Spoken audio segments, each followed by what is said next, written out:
வணக்கம். நம்மளோட அறிவுகள் சேனலை தொடர்ந்து பார்த்துக்கிட்டு இருக்க ஆதரவு தர எல்லாருக்குமே எங்களோட நன்றிகளை ஃபஸ்ட்டு தெரிவிச்சுக்கிறோம். இன்றைக்கி நம்ம தமிழ் புத்தாண்டு, அதாவது வர இருக்கிற 14/4/2026க்கான தமிழ் புத்தாண்டு பராபவ ஆண்டுன்னு சொல்லுவாங்க. அதோட பலன்களை பற்றி இன்னைக்கு நம்ம பேச போகிறோம். இதை பற்றி பேசுறதுக்காக நம்ம கூட பிரபல ஜோதிடர்கள் இணைந்திருக்காங்க. அவங்கள பற்றி ஒவ்வொருத்தராக நான் சொல்கிறேன். முதல்ல நம்ம சேனலில் ரொம்ப பரிச்சயமான ஐயா வேத யோகராஜ் அவர்கள் இருக்காங்க, திருப்பூரை சேர்ந்தவங்க. ஐயா, உங்களை பற்றி ஒரு இன்ட்ரடக்ஷன். ஐயா, அனைவருக்கும் வணக்கம். அகிலமால வன்னியை போட்டு இந்த பராபவ ஆண்டு பலன்களை ஒரு 12 ராசிக்கு உண்டான பலன்களை சொல்லலான்னு இருக்கோம். என்னுடைய பேர் வேத யோகராஜன். நான் அறிவியல் சேனலுக்கு பரிச்சயமானவன், பலன்களை கொடுத்துட்ருக்கோங்க. இப்போ ஐயாவோட இணைஞ்சிருக்கோம். ஐயா வந்திருக்கிறாங்க கூட. அருள்நிதி பிரசன்ன ஜோதிட வித்தகர் கவிதா லட்சுமி மேடம் அவங்களும் வந்திருக்காங்க. நான் என்னை பற்றி அறிவுப்படுத்திக்க வேண்டியதில்லை, அவங்க அவங்க அறிவுப்படுத்தி. அடுத்ததாக நம்ம கோயம்புத்தூர்லேருந்து வந்திருக்கிற KS ராதாகிருஷ்ணன் ஐயா, பிரபல ஜோதிடர் அவரு. ஐயா வணக்கங்க. வணக்கம். உங்களை பற்றி வேறு ஏதாவது ஒரு இன்ட்ரடக்ஷன் சொல்லுங்க. அனைவருக்கும் வணக்கம். இன்று நாம் பராபர ஆண்டினுடைய பலன்களை காண்பதற்கு முன்பு எனது பெயர் முனைவர் காசோ ராதாகிருஷ்ணன். ஸ்டெல்லார் அஸ்ட்ராலஜி என்ற உயர்தர நட்சத்திர சோதனமாகிய KP முறையிலே தமிழகத்தினுடைய முதல் முனைவர் பட்டமும் கோவை கற்பகம் பல்கலைக்கழகத்தில் பேராசிரியருமாக கடந்த 50 ஆண்டுகளாக சோதிட உயர்நிலை சோதிட நிகழ்வுகளை உலகம் முழுவதும் இருக்கின்ற மாணவர்களுக்கு சோதிடமும் நேரில் கற்றுக்கொண்ட மாணவர்களுடைய அனுபவங்களையும் திரட்டி இன்று அனைவருக்கும் பராபவ ஆண்டினுடைய ராசி பலன்களை சொல்ல இருக்கிறோம். ஆகவே குருமார்களை வணங்கி நாம் இப்பொழுது ராசி பலன்களை பார்க்க இருக்கிறோம். என்னுடன் வந்திருக்கின்ற வேத ஐயா அவர்களுக்கும் கவிதா ஐயா அவர்களுக்கும் மேடம் அவர்களுக்கும் மதுரை குணா அவர்களுக்கும் நமது சௌந்தர்யா அவர்களுக்கும் அரிதினும் கேள் என்ற அற்புத சிந்தனை மிக்க இந்த டிவி மூலமாக, இந்த சேனல் மூலமாக நாம் பலன்களை கேட்க இருக்கிறோம். அனைவருக்கும் வணக்கம். இந்த நிகழ்ச்சியை பார்த்து கொண்டிருக்கின்ற நேயர்கள் அனைவருக்கும் இனிய புத்தாண்டு நல் வாழ்த்துக்கள். சிறப்பாக அறிமுகப்படுத்திட்டீங்க. ரொம்ப வியப்பாக இருந்துச்சு. ஐயாவை பற்றி இவ்வளோ விஷயங்கள் இருக்குது அப்படின்னு கேட்கும்போது ரொம்ப சந்தோஷமாக இருக்குது. எங்களோட சேனலுக்கு நீங்கள் வந்ததுக்கு ரொம்ப ரொம்ப நன்றிங்கய்யா. மகிழ்ச்சிங்கய்யா. அடுத்ததாக நம்மளோட பிரபல ஜோதிடர் அருள்நிதி கவிதா லட்சுமி மேடம். இவங்களும் பல வருஷமாக ஜோதிட துறையில் இருக்காங்க. பல நல்ல ஜோதிடங்களையும் சரியான பலன்களையும் கொடுத்துருக்காங்க. வணக்கம் மேடம். இப்போ நம்ம முதல்ல இந்த ஆண்டுக்கான ராசி பலன் போகும்போது முதல்ல மேஷ ராசிக்கான பலன்களை பார்த்துருவோம். இப்போ மேஷ ராசிக்கான பலன்கள் இந்த பராபவ ஆண்டுக்கான பலன்கள் எப்படியெல்லாம் இருக்குங்கிறத ஐயா சொல்லுவாங்க. சொல்லுங்க. மீண்டும் ஒரு முறை அனைவருக்கும் வணக்கம். 14/4/2026 பிறக்கின்ற சித்திரை 1 பராபவ ஆண்டாக இந்த ஆண்டு மிளிர்கிறது. எப்போதும் போல் இந்த ஆண்டு மேசத்தில் சூரியனுடன் சுக்கிரனும், மிதுனத்திலே குருவும், அதேபோல் சிம்மத்தில் கேதுவுமாக இருப்பதோடு இந்த ஆண்டின் சந்திரன் ராகுவோடு இணைந்து ராகுவின் சதய நட்சத்திரத்தில் சென்று கொண்டிருக்கின்ற நாளில் இந்த ஆண்டு பிறக்கிறது. மீனத்திலே சனி, செவ்வாய், புதன் ஆகிய கோள்கள் இந்த ஆண்டினுடைய சஞ்சார குறிப்பாக நாம் பார்க்க முடிகிறது. அதேபோல இந்த ஆண்டினுடைய பெயர்ச்சியாக மிதுனத்தில் இருக்கின்ற குரு கடகத்திற்கும், அதிசாரமாக கடகத்திலிருந்து சிம்மத்திற்கும், மீண்டும் சிம்மத்திற்குமாக குரு பயிற்சி அடைய இருக்கிறது. இடையிலே குரு வக்ரகதியும் ஆகின்ற நிலைமையை பார்க்க முடிகிறது.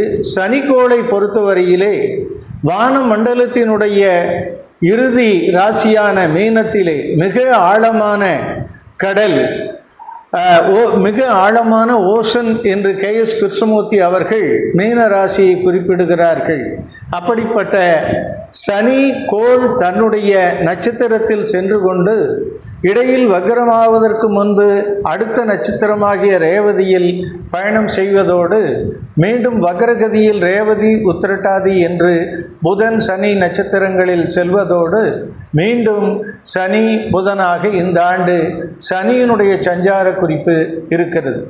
அதே போல கேதுவை பொறுத்தவரையில் இந்த ஆண்டு முழுவதும் மகத்திலேயே இருந்து கொண்டு சூரியனுடைய வீட்டில் இருந்து கொண்டு பல்வேறு சித்த நிலைகளை ஞானத்தை இந்த உலகுக்கு வழங்குகின்ற நிலையாக கேதுவின் சஞ்சாரம் இருந்து கொண்டு உள்ளது. சந்திரனுடன் சேர்ந்த ராகு தன்னுடைய சொந்த நட்சத்திரத்தில் வானமண்டலத்தில் 11ஆம் இடத்தில் வெற்றி மீது வெற்றி வந்து என்னை சேரும் என்கின்ற வார்த்தைக்கு பொருத்தமாக வெற்றி ஸ்தானத்தில் ராகு சுயசாரத்தில் இருந்து கொண்டு பின்பு தன்னுடைய பயணத்தில் அவிட்டத்திலே கும்பத்திலும் அதற்கு பின்பு ராகு ஆனது மகரத்தில் அவிட்டத்திலுமாக பயணம் செய்ய இருக்கிறது. அதேபோல் ராகு பயணம் மகரத்திற்கு வருகின்ற காலத்திலே கேது ஆயில்யம் நட்சத்திரத்தில் கடகத்துக்கு சென்று ராகு கேதுவும் மகரம் கடகம் என்று கடந்த காலங்களிலே பல்வேறு சித்தர்கள் இந்த உலகத்தில் தோன்றிய காலமாக இந்த ஆண்டு மிளிர இருக்கிறது. ஆகவே மற்ற கோள்கள் எல்லாம் மாத சஞ்சாரம் நாள் சஞ்சாரம் 40 நாட்கள் சஞ்சாரமாக இருப்பதை நாம் இன்று கரும்பலகையில் கூட அந்த செய்திகளை எழுதி போட்டிருக்கிறோம். இப்பொழுது மேச லக்ன மேச ராசி அன்பர்கள் என்னென்ன பலன்களை இந்த ஆண்டு பெற இருக்கிறார்கள் என்பதை நாம் விரைவாகவும் அதே நேரத்தில் தெளிவாகவும் துல்லிய நிலையாக பார்த்து விடலாம். வான மண்டலத்தின் முதல் வெப்ப ராசியாக இருக்கின்ற இந்த ராசியில் இப்பொழுது சூரியன் பிரவேசித்து கொண்டு சுட்டெரிக்கின்ற காலமாக இருந்து கொண்டு கூட சுக்கிரன் பரணியில் சென்று கொண்டிருக்கின்ற நிலைமையை பார்க்க முடிகிறது. சூரியனால் இந்த ஆண்டு அஸ்வினியில் செல்லுகின்ற சூரியன் ஞானிகளை உருவாக்குகின்ற பணியை செய்து கொண்டிருக்கிறது. தலைமை பொறுப்பை ஏற்றுக்கொள்கின்ற ஞானிகள் காலமாக மேச ராசி அன்பர்கள் ஞானத்தை பெற இயலும்.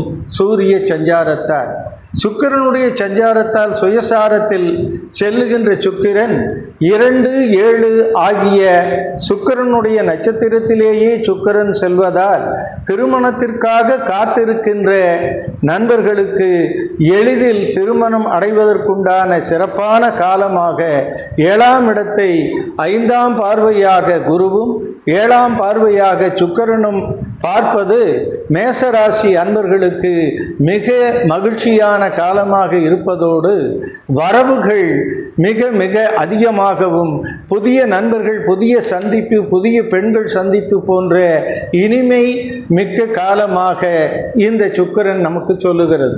குருவை பொறுத்தவரையில் ஜூன் 2 வரை 3ஆம் இடத்தில் இருந்து பண வளர்ச்சியையும் ரோலிங் ஆஃப் மணியை செய்து கொண்டிருப்பதோடு ஜூன் 2 தன்னுடைய சுயசாரத்திலேயே புனர்வூஸ்தில் தொடர்ந்து பயணிக்கின்ற காலம் மேசத்திற்கு 4ஆம் இடத்திற்கு வந்து தாய் மூலம் நன்மைகள் சொத்துக்கள் வாங்குவதற்கு தேவையான பணத்தை எல்லாம் பெறுகின்ற காலமாகவும் பின்பு பூசம் அதற்கு பின்பு ஆயில்யம் என்ற தொடர் பயணத்திலே இந்த பூச காலம் இம்மேச லக்னத்தை ராசியை பொறுத்தவரையில் வெற்றி மேல் வெற்றியை ஈட்டுகின்ற 10-11க்குரிய காலமாகவும் வெளிநாடு புதிய முதலீடுகள் குறிப்பாக கடற்பகுதியிலே கடலை பயன்படுத்துகிறவர்கள் ஃபேக்டரி நடத்துகின்றவர்கள் ரியல் எஸ்டேட் பண்ணக்கூடியவர்கள் மேலும் இந்த துறைமுக பணியாளர்கள் சென்ட்ரல் எக்ஸைஸ் ஏற்றுமதி இறக்குமதி எல்லாம் மேச லக்கண அன்பர்கள் சனி மூலமாக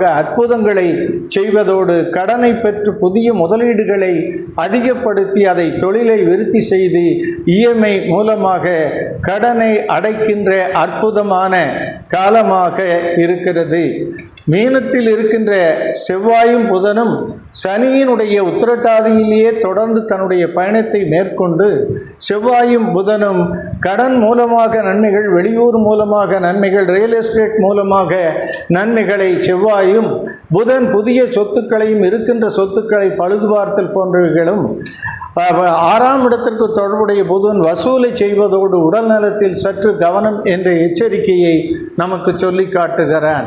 சந்திரனோ 4 11 இருந்து ராகுவின் மூலமாக சீதனங்களாக சொத்துக்கள் பெறுகின்ற காலமாக மேச ராசிக்கு இருக்கிறது. ராகு செவ்வாயில் செல்லுகின்ற காலம் சற்று 8ஆம் இடத்தோடு தொடர்பு செய்வதால் பயணத்தில் மிக மிக கவனம் என்ற எச்சரிக்கையை தருவதால் இவர்கள் மறக்காமல் முருக வழிபாடு, குறிப்பாக 8ஆம் இடம் விருச்சிகம் என்ற ராசியை தொடர்பு கொள்வதால் திருச்செந்தூரை அதிகமாக இவர்கள் வழிபாடுகளை செய்யலாம்.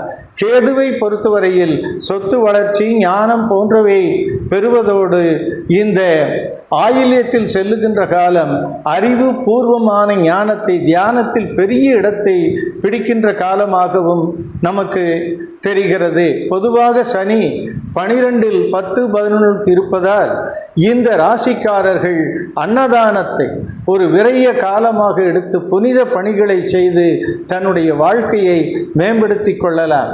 சூரியனை பொறுத்தவரையில் உச்சம் பெற்ற சூரியனாக இருப்பதால் இவர்கள் நம்முடைய சிவபெருமானுடைய வழியை தியானத்தின் மூலமாக பெற்று இவர்கள் உயர் நிலையை அடையலாம்.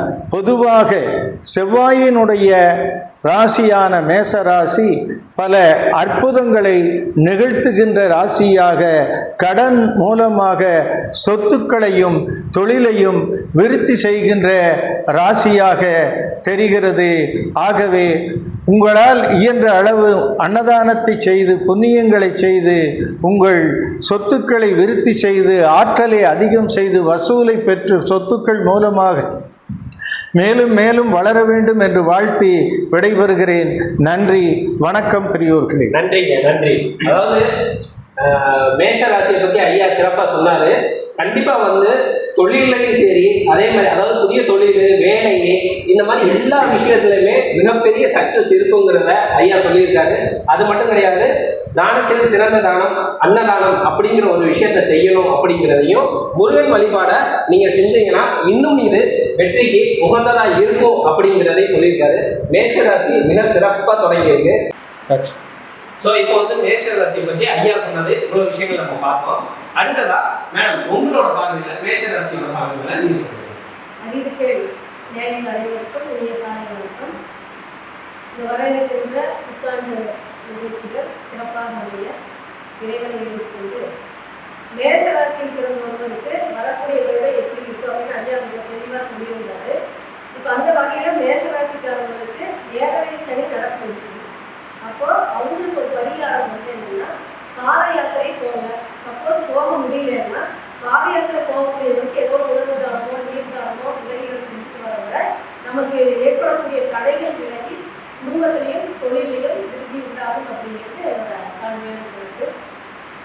சிறப்பு ஐயா, உங்க பார்வையில சொல்லுங்க. மேசராசியை பொறுத்த வரைக்கும் ஜூன் 1 ஜூன் 19 இந்த 20 நாட்கள் இந்த மேசராசிக்காரர்களுக்கு தொழில், அதாவது வீட்டிலேயே ஒரு நிறுவனம், கம்பெனி அந்த மாதிரி தொடங்குவாங்க இல்லைங்களா, அந்த மாதிரி தொழில் தொடங்குவவர்களுக்கு அந்த 20 நாள் காலகட்டம் ஒரு பொற்காலமான காலகட்டம்.